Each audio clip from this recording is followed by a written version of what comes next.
Estou aqui no centro de Katmandu.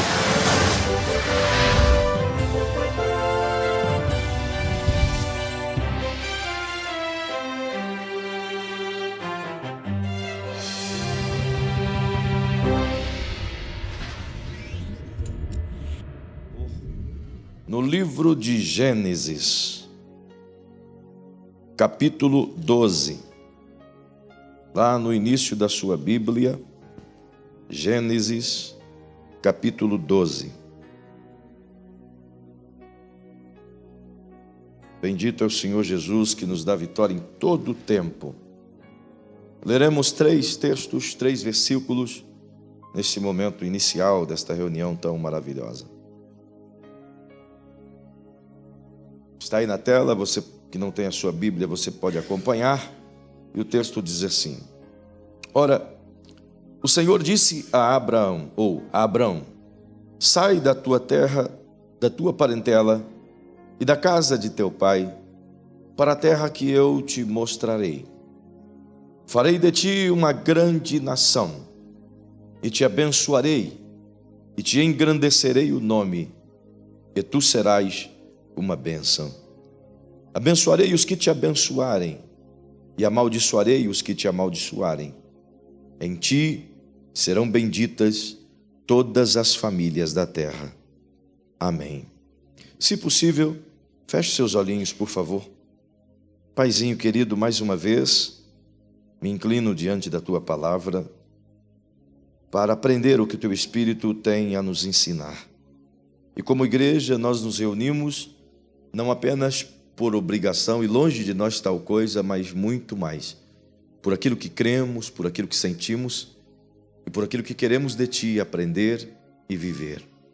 E agora, Senhor, rogo-lhe que a tua palavra, ao ser ensinada, ela possa entrar nos coraçõezinhos que aqui estão, poder agarrar pela fé aquilo que for ensinado, visto que o teu Espírito é quem ensina, enquanto eu estou a falar. Portanto, se conosco, Pai, e dá-nos a tua graça uma vez mais, em nome de Jesus. Amém. Filhos do reino, quando falamos a palavra reino de Deus, ou mesmo a palavra reino, em nossos dias, é tão comum essa palavra, embora muito dita, mas pouco compreendida na prática do que ela realmente significa. Logo de imediato a palavra reino remete à nossa mente pelo menos 3 coisas básicas. A primeira, logo imaginamos uma coroa, né? A primeira palavra que vem na mente quando se tem reino é o símbolo de coroa, de realeza, de domínio. A segunda fala de riqueza, de abastança, de provisão, de mesa farta, de vestes reais, de luxo, de limpeza, de brilho, dessas características que compõem dentro da nossa cultura a ideia de um reino. Em terceiro, fala evidente daquilo que cremos, a saber, Deus. Normalmente, quando se fala de reino, mesmo que seja em terceira instância, a gente já pensa, e faz muito bem pensar, na figura de nosso Senhor e Salvador, até porque tratamos isso de maneira abundante e falando dele de maneira também abundante. É dentro dessa perspectiva que, dentro de nosso coração, embora conhecidos sobre reino, mas tão pouco sabemos na prática o que ele realmente quer dizer. Em síntese, sabemos que é algo divino vindo de Deus e que Jesus pregou, mas que no contexto geral das pessoas aí fora, reino é apenas uma fala. Não passa de um logo legal, de uma frase legal, de uma canção legal, ou de uma mensagem do cristianismo e nada mais do que isso.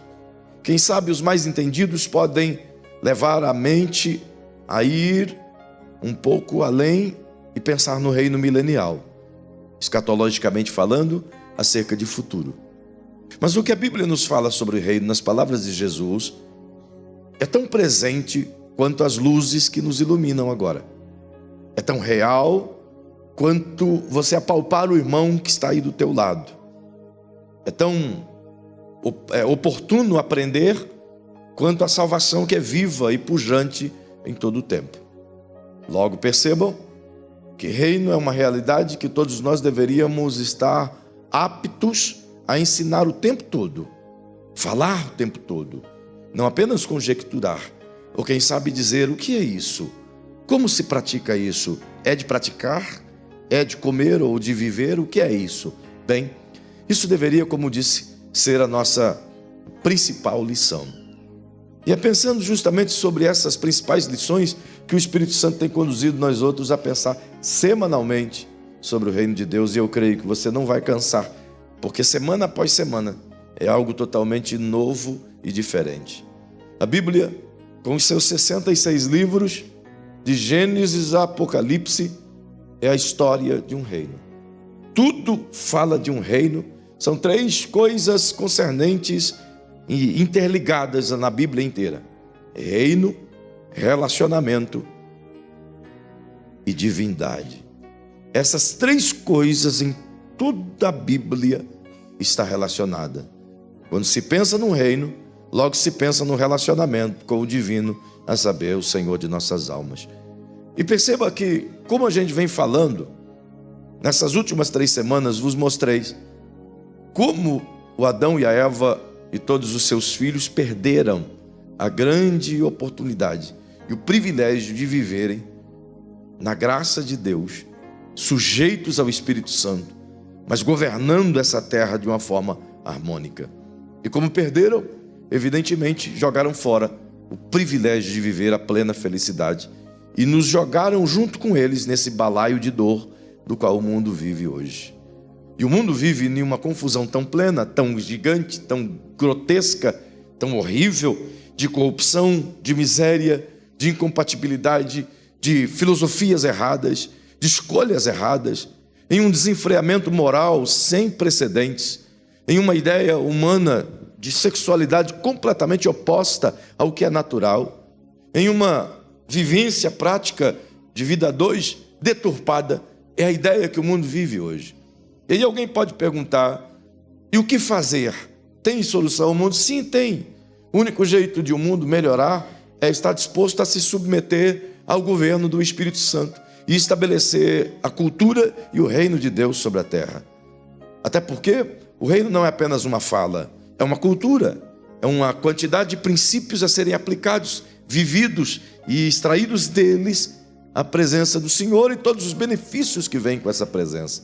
Perceba, portanto, que nesse mundo caótico só pode ser governado, só pode ser restabelecida a paz, a moralidade, os princípios éticos, se conseguirem eles trazer de volta os conceitos morais e a cultura do reino de Deus. Fora isso, queridos, é impossível acontecer.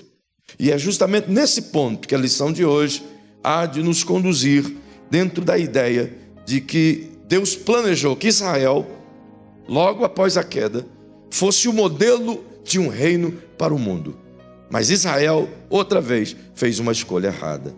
Perceba que logo após Adão, o mundo emergiu nesse fantástico mundo de dor, do qual se vê largamente hoje.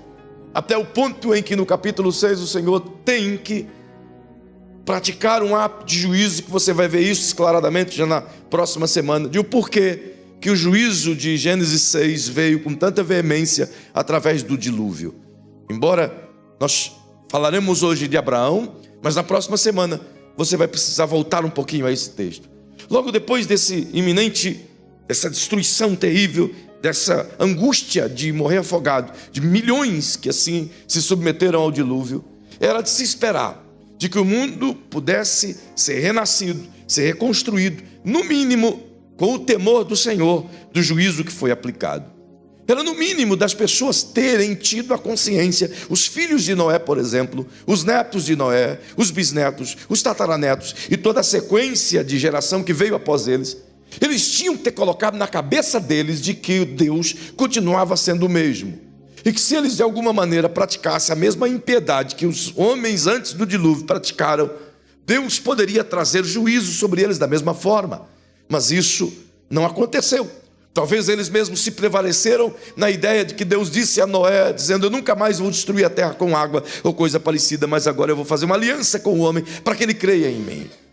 Perceba que a humanidade desenfreadamente lançou-se no mesmo abismo, a ponto de Paulo escrever lá em Romanos, no capítulo 1 e o versículo 22, dizendo que os homens não se importaram de ter o conhecimento de Deus, antes se lançaram em suas deturpações morais, investiram cada vez mais em suas misérias humanas, a ponto de se desonrarem seus corpos entre si, homem com homem, mulher com mulher, pelo que Deus os entregou às suas imundícias.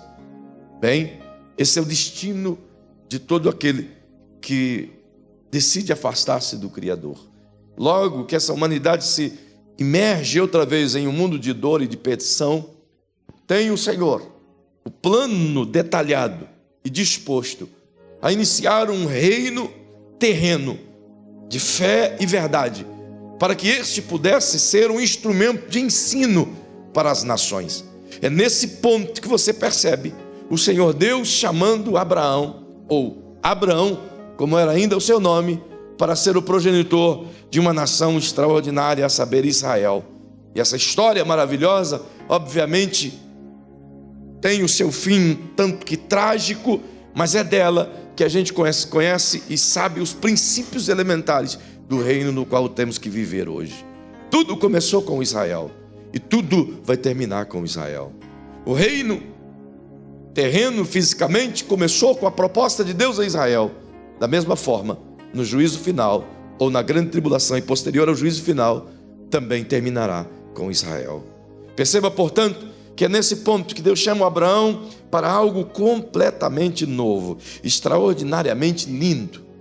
Eu amo essa passagem e eu gosto de observá-la à luz do Novo Testamento. Se você for comigo em Atos dos Apóstolos, venha por favor, e você vai ver a mensagem de Estevão, esse sermão maravilhoso desse diácono cheio do Espírito Santo, e ver como ele começa dizendo no verso 2 de Atos capítulo 7.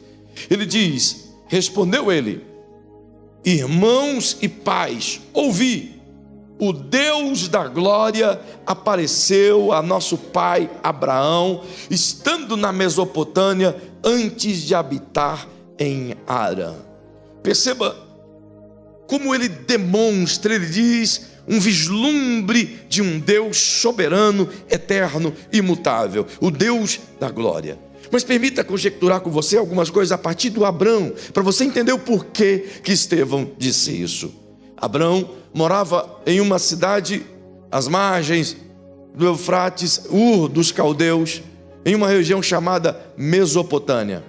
Perceba que essa cidade mista, cheia de coisas estranhas, por uma população bastante mista, no qual a família de Abraão ali morava, que era herança e herdeiros de Sem, um dos filhos de Noé, o caçula de Noé.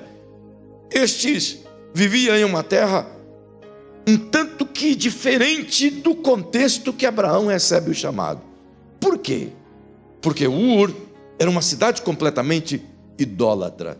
A idolatria de Ur foi plantada pelos conceitos errados de Nimrod, quando este, no capítulo 11 de Gênesis, ele constrói um reino, funda-o e chama de Síria. E desta ideia de Nimrod é que se espalha o conceito de idolatria, conforme eu te mostrarei na próxima semana. Justamente porque Nimrod precisava construir algo em que as pessoas pudessem crer e pudessem depender, justamente para criar uma oposição à ideia de temer o único e poderoso Deus, no sentido de fazer com que as pessoas, não temendo ao Senhor, pudessem se agregar a Ele. A ideia de Deus dada a Noé era: espalhem-se, vão por toda a terra, encham a terra. Mas a ideia de Nimrod aplicada às pessoas era construir um reino e uma cidade, a saber, Babel, em que o mundo inteiro pudesse coabitar juntos, onde ele pudesse reinar sobre as pessoas, e as pessoas submetidas a ele rejeitassem a Deus e pudessem viver sob o prisma do governo de Nimrod, como se ele fora um Deus. Como isso não fora possível, ele criou a ideia de submeter as pessoas às suas crenças, à ausência de Deus, criando deuses meramente humanos, para que a sociedade em si dependesse desses objetos. E ele conseguiu isso com muito esmero, de tal maneira que Josué indica-nos lá no capítulo 24 e o versículo 3, dizendo que a família de Abraão vivia no mesmo princípio de idolatria. Terá, pai de Abraão, tem-nos a ideia de que ele mesmo era fabricante de deuses, negociava deuses, e a família deles era bastante abastada. Perceba que há relatos sobre Ur, de que no centro da cidade subia de maneira elevada, com aproximadamente 40 metros de altura, um monumento chamado zigurate, que nesse zigurate, construída principalmente a deusa Sin, que era uma deusa lua, deus da lua, ele tinha em torno desse zigurate milhares e milhares de outras figuras de deuses pequenos. Você vê muitos zigurates na Índia, como lá é chamado de Ganesh. Esses mesmos zigurates, como modelo, era o que tinha na antiga Ur. Imagina-se, portanto, Abraão andando nessa terra, olhando esses zigurates, e o que você percebe nesse homem? Que há algo nele que Deus viu e que achou interessante. Ele vivia em uma terra do qual não conhecia o Deus de Israel, até porque ele não havia se manifestado como o Deus de Israel ainda. Ele era apenas o Deus de Noé. Perceba que 10 gerações passaram, centenas de anos se passaram, e essa crença em Deus, esse temor em Deus, se perdeu de geração após geração. Porém, percebe-se que dentro de Abraão existia firmemente uma raiz de fé, que creio piamente ser herança de Sem. Por quê? Uma vez que Abraão é filho geracional do moço Sem, que era o caçula de Noé, ele herdou a mesma crença. E Sem, por sinal, era dos 3 filhos de Noé o mais crente, até porque é Noé que chama ele no capítulo 9 de Gênesis e o verso 6, dizendo o Deus de Sem. Nem é o Deus de Noé, refere-se ao Deus de Sem. Que é isso que quer dizer? Quer dizer que a fé de Sem era tão manifesta, era tão viva, era tão pujante, que ele detinha um relacionamento com o Deus de seu pai. E esse relacionamento que o Sem detinha, ele conseguiu transferir ou colocar dentro dos corações séculos após séculos. E o Abraão, com certeza, embora o Noé tenha morrido 2 anos antes do Abraão nascer, o Sem ainda era vivo quando este era adolescente. Certamente ele capturou, ele herdou, ele aprendeu conceitos de fé desse filho de Noé. E agora, tudo que você vê dentro de Abraão é um cara com um diferencial, em que Deus olha de cima e vê que ele serve. Dentro da terra inteira, Deus olhou Abraão em uma terra idólatra, e por razões nas quais eu quero expor, e é justamente por essas razões que Deus percebe que esse homem é o cara certo para iniciar o projeto de um reino. Deus não podia iniciar a proposta de um reino que servisse de modelo, que servisse de professores, que servisse de instrumento de exemplo para o mundo inteiro com qualquer pessoa. Ele tinha que encontrar alguém que possuísse alguns adjetivos nos quais Deus se agradasse. E Abraão é esse cara. Ele está numa terra difícil, numa terra cheia de crueldade, cheia de idolatria, onde Deus é completamente o oposto àquilo que eles queriam. Só que o coração de Abraão apresenta algumas virtudes, e é sob essas virtudes que você percebe Deus trabalhando. Por isso ele vai até Abraão e lhe faz essa proposta. Perceba que Abraão ainda não tinha tido revelação desse Deus. Ele ainda não conhecia Deus de maneira pessoal. O que ele ouvia, o que ele nutriu dentro de seu coração, eram as informações de seus ancestrais. Ele mantinha guardado no seu ser o temor de um Deus cuja história foi lhe contada séculos e séculos. Só que ele ainda não havia tido esse momento de encontro com o Criador. É por isso que Estevão diz que o Deus da glória apareceu a Abraão. A ideia de ele explicitar Deus da glória é justamente que faz com que o Abraão perceba que aquele no qual se manifesta a ele é completamente oposto àquilo no qual as pessoas em Ur se curvam. As pessoas se curvam diante de milhares de zigurates que não conseguem dar a elas respostas alguma. E agora o que manifesta-se diante dele é a glória de um Deus vivo que fala, responde e dá sinais a Abraão de uma total soberania ante o mundo. Perceba que é o oposto de tudo que ele vivia. Então agora, uma vez que essa glória de Deus é revelada, junta essa fé crescente, ou pelo menos essa esperança de que houvesse um Deus grande que pudesse revelar a ele. Eu olho para o Abraão e eu vejo ele um cara faminto, um cara desesperado, por querer algo mais do que aquilo que ele vivia. E você percebe que é exatamente nele que Deus encontra, eu imagino, que Deus deve ter olhado a terra inteira, e ele encontra em Abraão os requisitos necessários para iniciar a construção de um modelo de um reino sacerdotal. Ou melhor, os fundamentos necessários para que um reino pudesse ser edificado. Deus iria usar o Abraão como que a mola mestre, como o eixo principal. E as características dele são incríveis. E ele consegue atrair Deus por causa delas.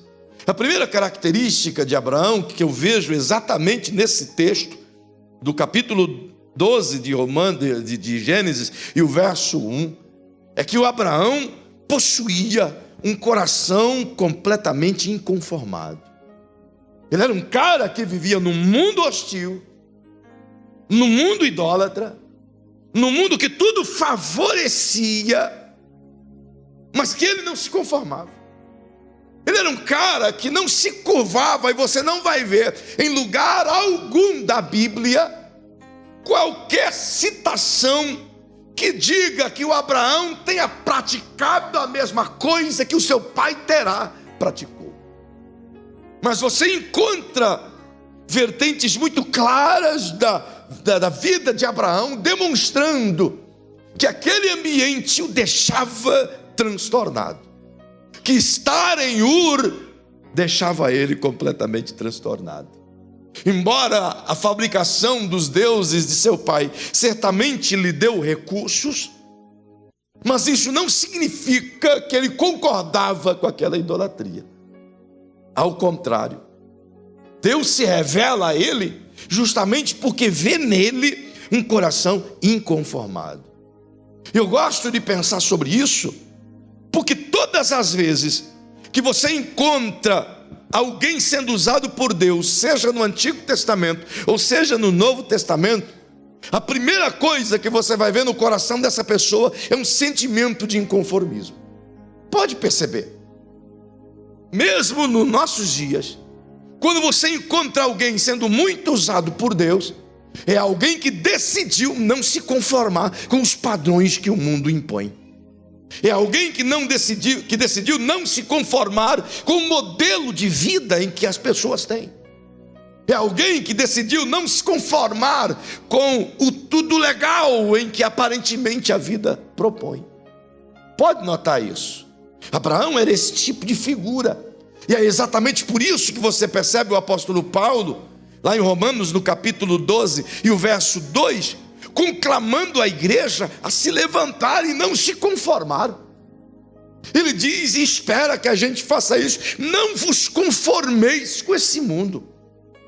Como quem está dizendo, não deixe o mundo moldar você, não deixa o mundo fazer de você do jeito que eles quiserem. Não se conformem com o mundo, com os padrões do mundo, com a cultura do mundo. com o modelo de vida do mundo. Ora, se você quisesse, bate um papo com o Enoque, o mesmo Enoque da Bíblia. Vai lá no Gênesis, no capítulo 5 e o verso 24, e você vai ver que o cara era inconformado com aquele mundo que ele vivia, de tal maneira que ele decidiu querer andar com Deus. E a Bíblia diz que ele andou com Deus. Ele decidiu se apartar de tudo e viver com Deus. E ele andou 300 anos com Deus. E Deus para si o tomou. E por que Deus o tomou? Porque ele estava completamente inconformado com esse mundo. Converse com Noé no capítulo 6 do seu livro de Gênesis, do verso 8 em diante. Você vai ver o Noé justo, reto, temente, em uma terra injusta, corrupta e completamente desviada de Deus. É esse cara, o Noé, que a Bíblia diz que Deus olhou e viu Noé e achou nele graça e decidiu usá-lo, porque o sentimento do coração de Noé era inconformado com a situação do mundo daquele tempo. Ora, isso é uma realidade. Converse com o Ló e você vai perceber o que tinha no coração dele. Eu acho interessante, se você falar com o Pedro, quando fala dessas duas figuras, lá na segunda carta de Pedro, no capítulo 2, o verso 7 e 8, quando ele fala dessas duas figuras, ele fala que o Noé era o pregoeiro da justiça, e seu coração estava completamente inconformado com a injustiça.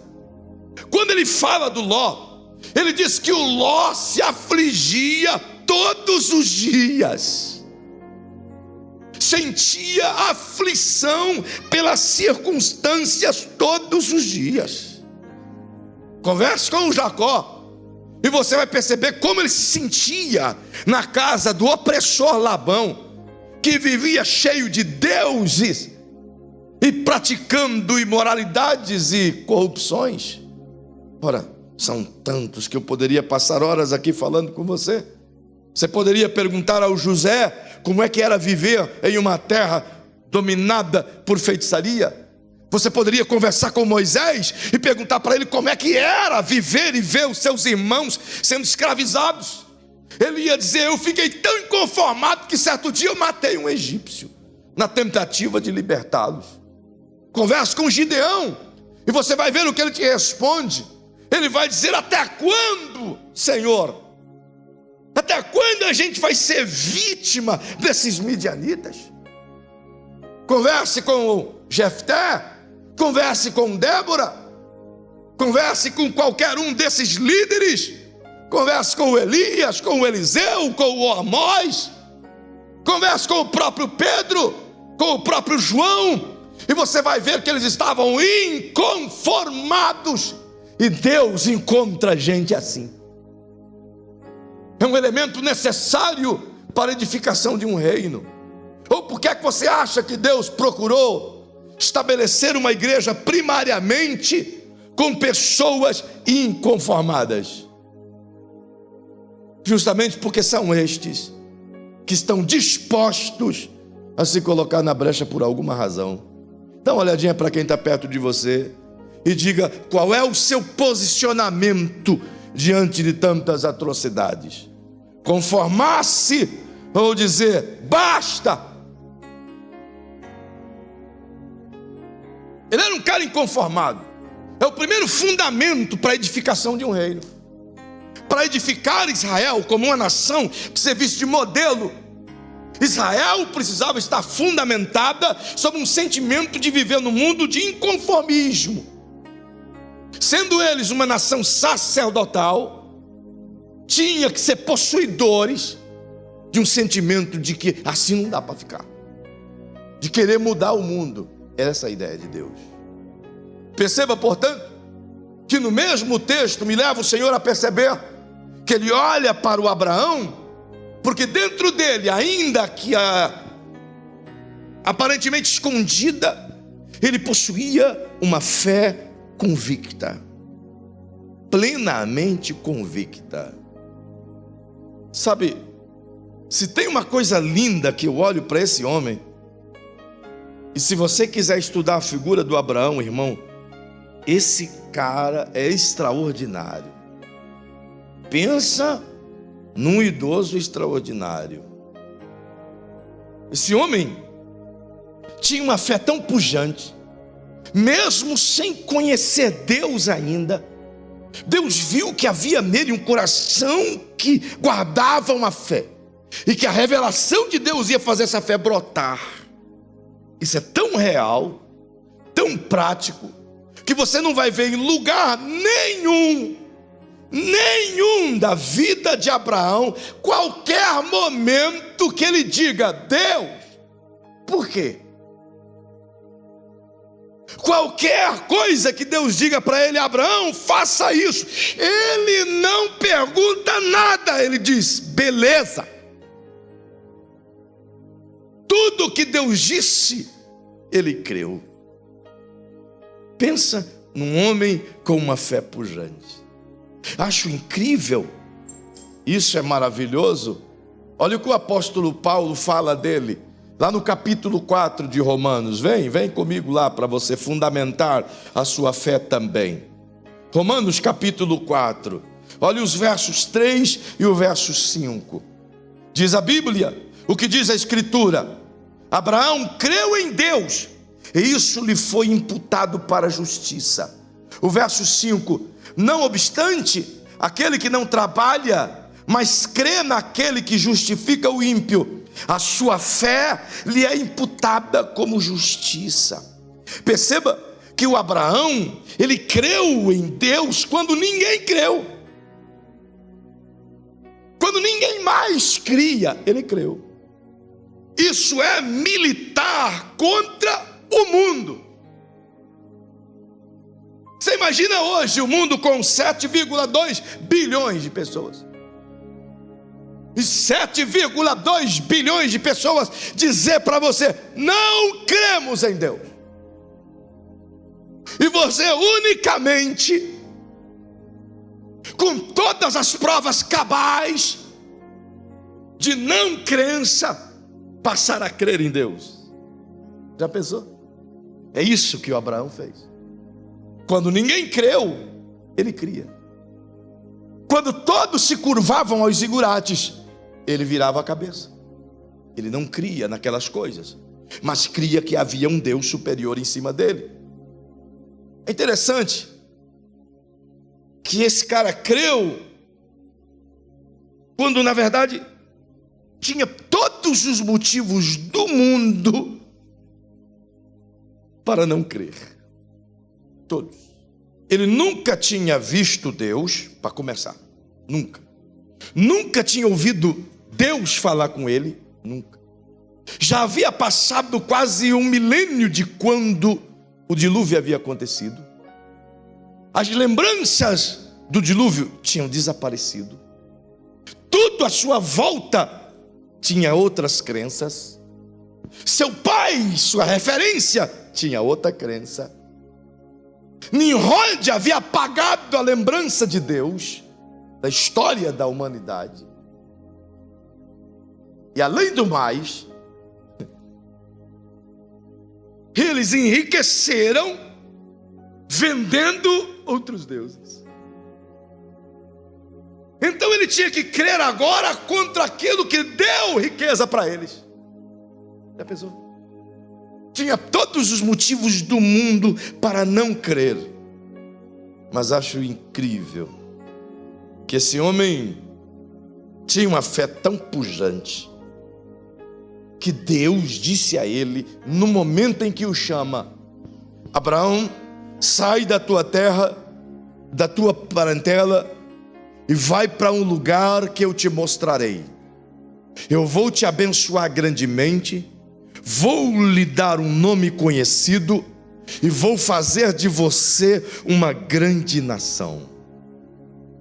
Mas pensa comigo, irmão, ele tem 70 anos de idade, a esposa tem 60 anos de idade.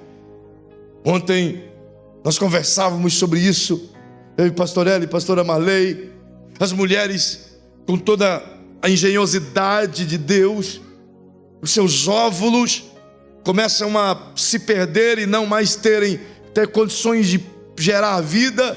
Dos 45 anos em diante, os óvulos começam a se perder e pronto, não tem mais jeito.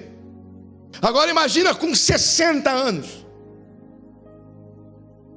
Só que quando ele ouviu Deus pela primeira vez, Deus dizendo: você vai ser uma nação, ele creu. Ele creu contra tudo aquilo que lhe dava falta de esperança. Ele creu contra o impossível. Se não, perceba, olha o que Paulo escreve sobre ele no capítulo 4 de Romanos, o verso 18 e 19.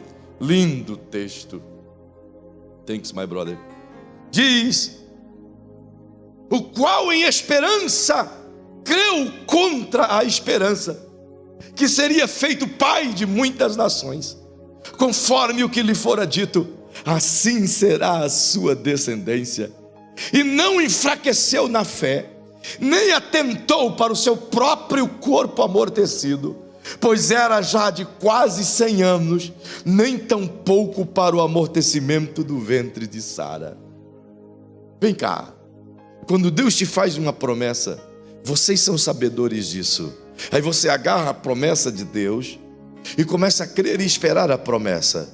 O que não vai faltar é pessoas ao seu lado para abraçar-te e dizer-te: eu acho que não é bem assim não. Olha, eu vou falar uma coisa para você. Deus disse que te curou, mas eu acho que você tem que primeiro procurar o médico. Eu acho que Deus já curou você, mas se eu fosse você, olha, Deus te curou? Curou, irmão, tô bom barbaridade, tô pulando.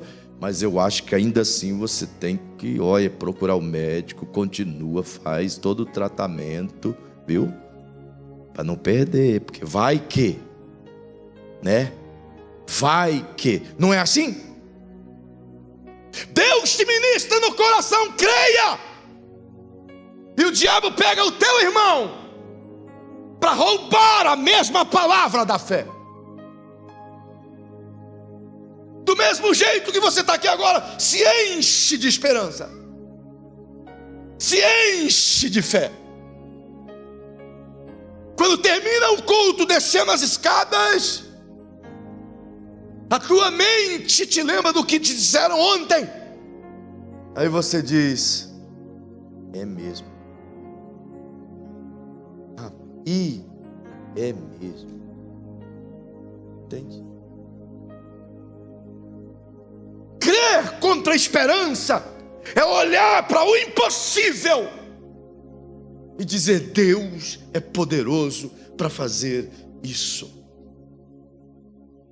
Ontem, enquanto conversávamos, eu me lembrei de uma cena maravilhosa que aconteceu enquanto trabalhávamos em Curitiba. Uma criança sofrendo de gripe, que se tornou a pneumonia, da pneumonia bronquite, se tornou um negócio, enfisema, e os seus pulmõezinhos foram carcomidos, e ela ficou 42 dias respirando por oxigênio. Os médicos disseram à família: não tinha como, só se pegasse 2 pulmões e colocasse, porque ela não tinha mais nada aqui dentro, ou vivesse a vida inteira com aparelho, mas ela estava em coma, 42 dias, no hospital onde eu trabalhava. 7 anos. Quando completou 42 dias, e eu chego para o meu plantão 7 da manhã, eu era capelão, o hospital estava uma balbúrdia. Às 4 da manhã, o coraçãozinho dela parou mesmo com a máquina, não resistiu mais. Por isso está essa balbúrdia aí. Tem vários pastores ali, vários capelães, vários médicos, a família da menina em desespero, e a mãe deitada sobre o corpo dela, e ela chorava, chorava e dizia: não, não, não, não, Deus, não. Quando deu 9 e pouco da manhã, não me recordo, ela se levantou de sobre a menina. Então os médicos disseram: é agora. Mas o pai, que estava na porta, pediu: espera, ela vai sair. Mas a mãe saiu de cima do leito, foi à janela do 7º andar. Ninguém se preocupou, porque as janelas têm grades. A mãe foi e colocou a cabeça um pouco para fora assim, e entre as grades ela colocou o seu rosto, segurando com as mãos. Ela puxou todo o ar que ela tinha em seus pulmões. Ela gritou tão desesperada que todos embaixo ouviu. E ela gritou: Deus, eu não te pedi ela, mas tu me deste uma promessa e eu criei, e ela veio, e ela é promessa tua, é promessa tua. E começou a gritar: é promessa tua, é promessa tua. Então gritou outra vez: Deus!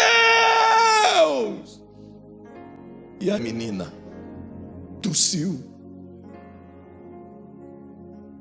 Por quê? Fé. O laudo estava ali, o atestado de óbito estava ali. Morreu. Mas a mãe disse: eu tenho um Deus, eu ainda tenho um Deus. Então o que te faz duvidar dele? Ele ainda é o Deus de Abraão, capaz de fazer útero estragado voltar a viver, capaz de dar vida a corpo amortecido. Pergunte para quem está ao seu lado, diga: o que é mais fácil para Deus? Fazer um morto reviver ou fazer um vivo morrer? O que é mais fácil para Deus?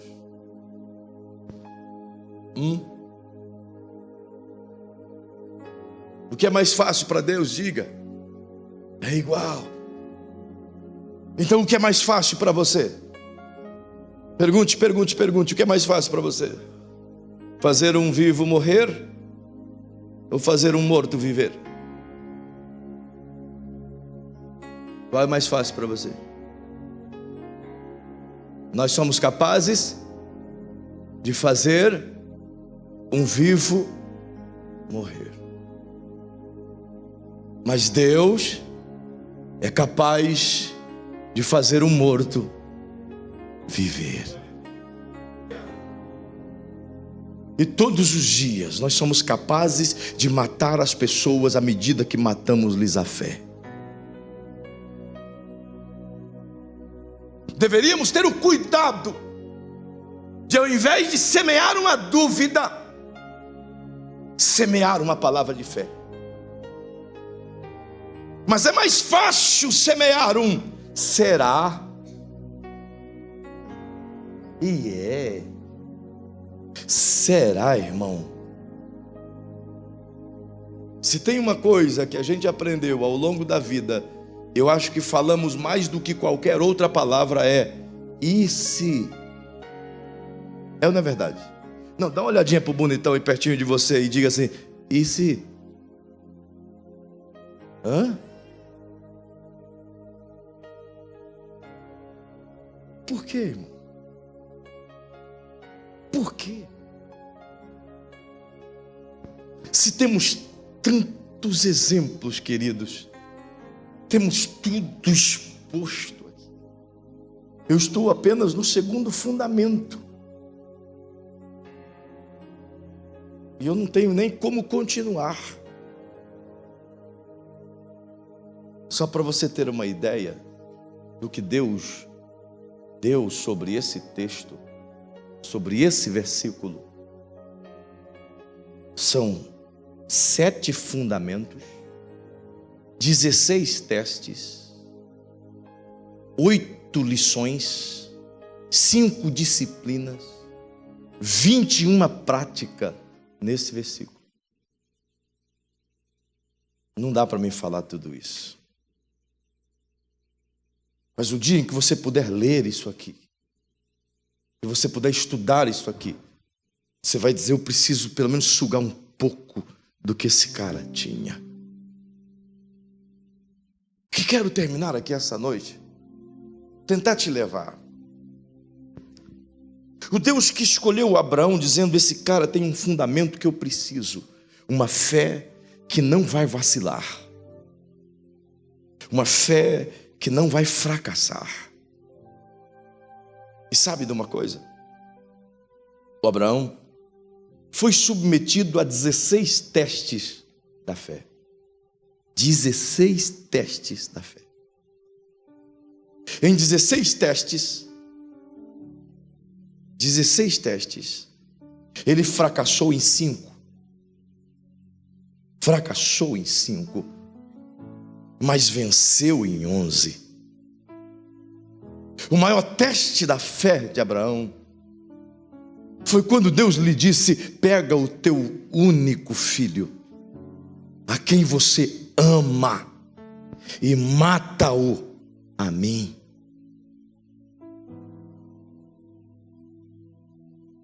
E sabe de uma coisa? Deus não pediu isso no começo da vida de Abraão. Deus não pediu isso quando ele tinha 70 anos. Deus pediu isso quando ele tinha 110 anos, 112 anos por aí. Tinha passado 42 anos de caminhada com o Pai. Ele já tinha superado 15 testes. Sabe o que significa? Que o Pai vai provar a nossa fé a vida inteira. Se você é aprovado hoje, não significa que nunca mais você vai passar por uma aprovação, porque a nossa fé vence. O mundo contamina a nossa fé. Você pode estar cheio de fé hoje, um milagre aconteceu hoje, não significa que daqui a um ano você vai ter a mesma fé que você está tendo hoje. Então Deus purifica-nos através das provas. Se conseguíssemos nos guardar, então poderíamos sim passar longos tempos sem aprovação. Mas se tem uma coisa que não somos capazes de fazer, é guardar-nos nem de nós mesmos. Diga para quem está pertinho de você, diga: porque ainda que ninguém te tente, você mesmo se tentará. Ainda que ninguém, irmão, fracasse a tua fé, um dia você levanta da sua cama e você mesmo se tenta. É como se nós construíssemos dentro de nós um escudo de defesa ou dardos inflamados que contaminam a nossa fé, e esse escudo defende das fortalezas de Deus para que ela não fracasse. É como se trabalhasse ao contrário. Às vezes você encontra pessoas que o Senhor fez um milagre na vida dela tão grande, mas tão grande, que ela deveria passar o resto da vida glorificando. E passa alguns dias, você conversa com tal pessoa e ela diz: eu não sei o que eu vou fazer da vida. Acho que Deus me esqueceu. Não aguento mais tanta dor, tanta luta, tanta prova. Só que nesse tempo a prova é bem menor do que aquela que ela enfrentou. Somos hábeis nisso. Nós conseguimos. Nós somos muito bons em ver o pior, ainda que o pior seja algo tão pequeno. Em meio a alguma coisa tão grande, a gente consegue potencializar o que é pequeno, transformando isso em coisas grandes. A maioria das derrotas da nossa vida somos nós que produzimos. Porque pegamos aquilo que está dentro de nós e é pequeno e potencializamos isso. Somos os caras mais experientes em dar ao diabo o poder que ele não tem. Nós fortalecemos ele todo dia. E nós nos derrotamos todos os dias. Quantas vezes a gente canta: se o trovão e o mar se levantar sobre as ondas, tu também és rei. Mas quando a marola aparece, o nosso rei corre. E a gente imagina a marola uma grande tempestade. Quantas vezes cantamos que nosso Deus é soberano, mas quando nos deparamos com as tempestades, parece que a soberania dá lugar ao medo. Então eu quero te convidar aqui hoje a rever essa fé. Quero te convidar a crer no Deus dessa palavra, que não mudou. Não mudou. O escritor aos Hebreus disse que há duas coisas impossíveis. Duas coisas impossíveis. Diga para quem está ao seu lado, diz: há duas coisas impossíveis. Primeira, Deus mudar. Segunda, Deus mentir. Você não entendeu, não é? Eu queria que você ficasse em pé. Ele não muda. Ele continua poderoso igual, misericordioso igual, amoroso igual, capaz igual, presente igual, forte igual, protetor igual, provedor igual, Senhor igual, amoroso igual, Pai igual, cuidador igual, majestoso igual, Senhor de tudo igual, reinante igual, permanece igual. Sabe o que ele disse a você há 10 anos? Igual. Ele não muda. Ele não mudou. Disse Jesus: podem passar céus e terra, mas as minhas palavras não hão de passar. Creia. Deus olhou para o Abraão e disse: esse homem vai ser um modelo de fé. Esse homem tem as características de um progenitor de um reino. Uma fé que não muda, uma fé que não se vende, uma fé que não barganha, uma fé que suporta a pressão. O ano passado, quando 20 e poucos pastores não crentes foram mortos, degolados ao vivo.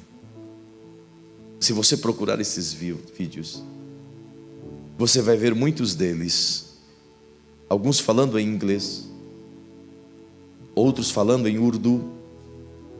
E os que falam em urdu dizem: Senhor, perdoa eles,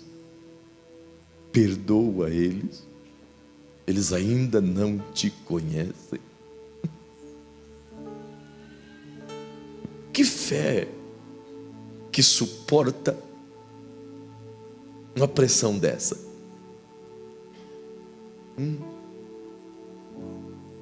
A nossa fé suporta que tipo de pressão? Hoje a sua fé está firmada em quê? A fé de Abraão estava firmada num Deus que nunca muda. Eu quero concluir essa reunião com você, tentando te dizer, ainda que todos tentem te convencer, agarre-se na fé de um Deus imutável. Eu queria que você inclinasse a sua cabecinha. O que é que você tem que vencer? Qual é o gigante que você precisa derrubar pela fé? Qual é a montanha que você precisa remover pela fé? Qual é a ameaça que tem afrontado a tua fé? Oh, essa noite, desafia a sua fé. Desafie agora. Diga para a incredulidade ou para a dúvida que permeia a tua mente, dizendo: dúvida, você não vai reinar mais no meu coração, porque o Cristo que eu creio é poderoso para fazer muito mais, abundantemente, do que aquilo que peço ou penso. Duvide de mim, duvide de líderes, duvide do homem, mas não duvide de Deus. Duvide dessa pessoa que está ao teu lado, mas não duvide de Deus.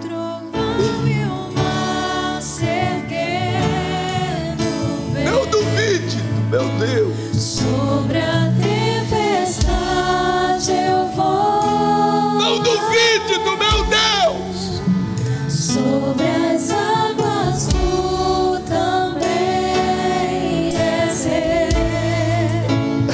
Descansarei, pois sei que és Deus. Se falta-lhe a fé, se a tua fé está fraca,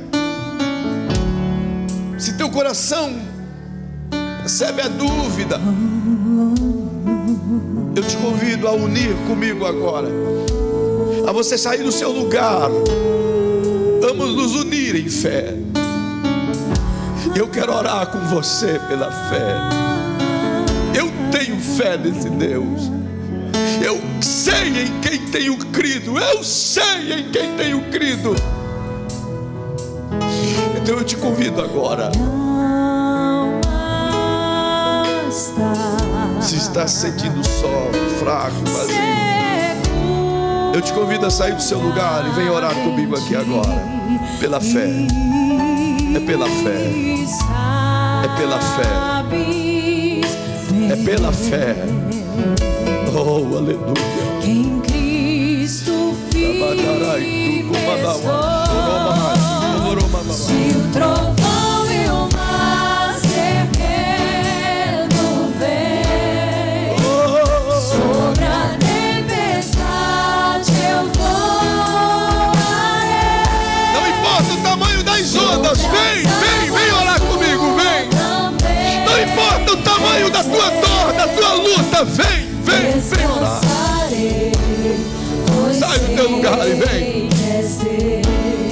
Não importa se é a morte, se é o câncer, se é a dor, se é a dívida, se é o desemprego, se é a afronta, se é a concorrência, se é o medo. Sobre as águas tu também descer. Descansarei, pois sei que és Deus. Oh, Senhor, se você tem fé essa noite, ainda que seja uma fé tão pequena, que você olha para dentro de si mesmo e nem consiga vê-la, mesmo que seja tão pequena, que os problemas parecem escondê-la, mas o fato de você vir aqui à frente significa que você tem uma fé o suficientemente grande para mover essa montanha que está diante de você, porque não é você que move, é o Deus em quem a tua fé está depositada agora. É o Deus em quem você está crendo agora. É Ele que move. É nisso que você tem que crer. É nisso.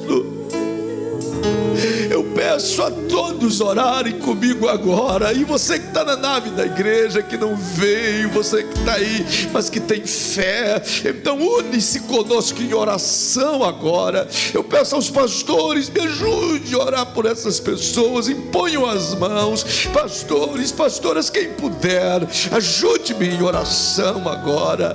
Oh Espírito de Deus, Espírito de vida, Espírito da fé, ó Deus da verdade, ó Deus de Abraão, ó Deus de Isaac, ó Deus de Jacó, ó Deus da fé. É o Senhor que nós invocamos agora. É o Senhor que é capaz de fazer um morto reviver. É o Senhor cuja vida lhe pertence, cujos céus é o teu trono, cuja terra é o estrado dos teus pés. Sim, tu és tudo o que precisamos. És a fonte de vida, és a saúde, és o conforto, és a provisão, és a porta. O Senhor detém o princípio e o fim. O Senhor sabe o que passa no coração de cada pessoa aqui.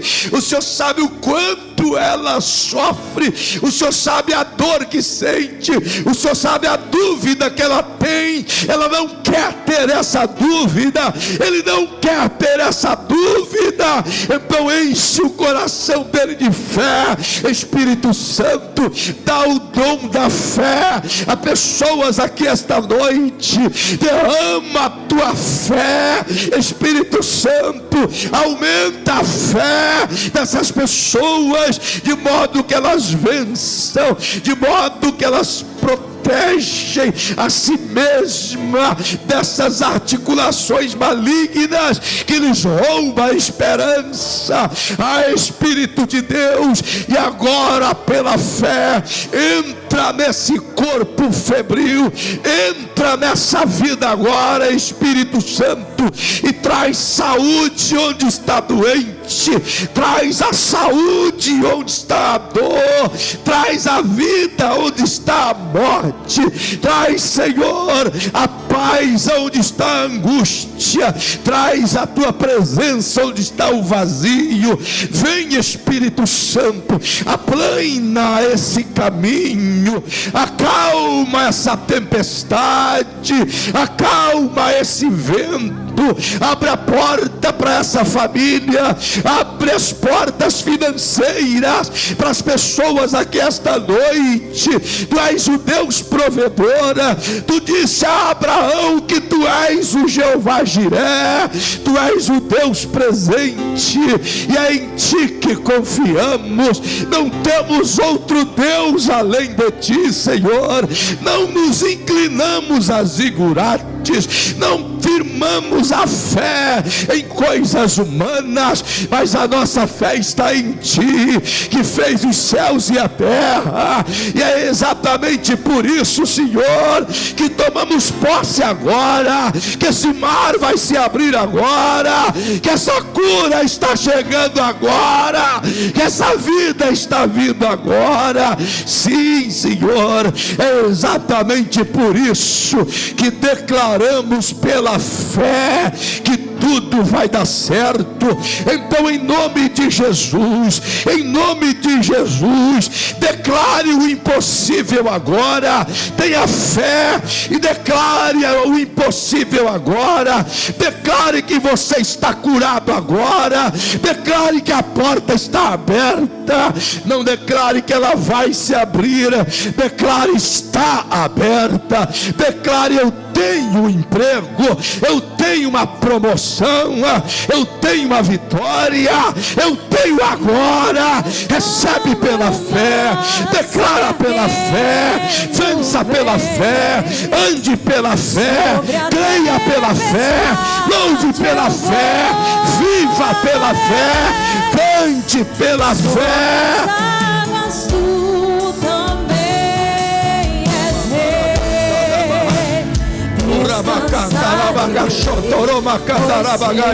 Testemunha da fé.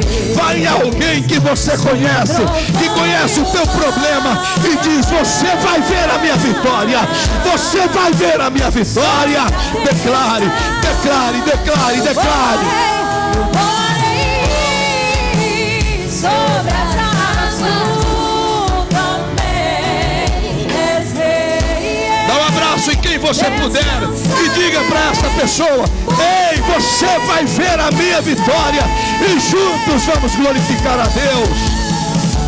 Oh, aleluia, aleluia, aleluia, aleluia. Que Deus te abençoe, Deus te guarde. Vai em paz, vai cheio de Deus, vai na fé. Que o Senhor te leve, que o Senhor te abençoe e te guarde, em o nome de Jesus.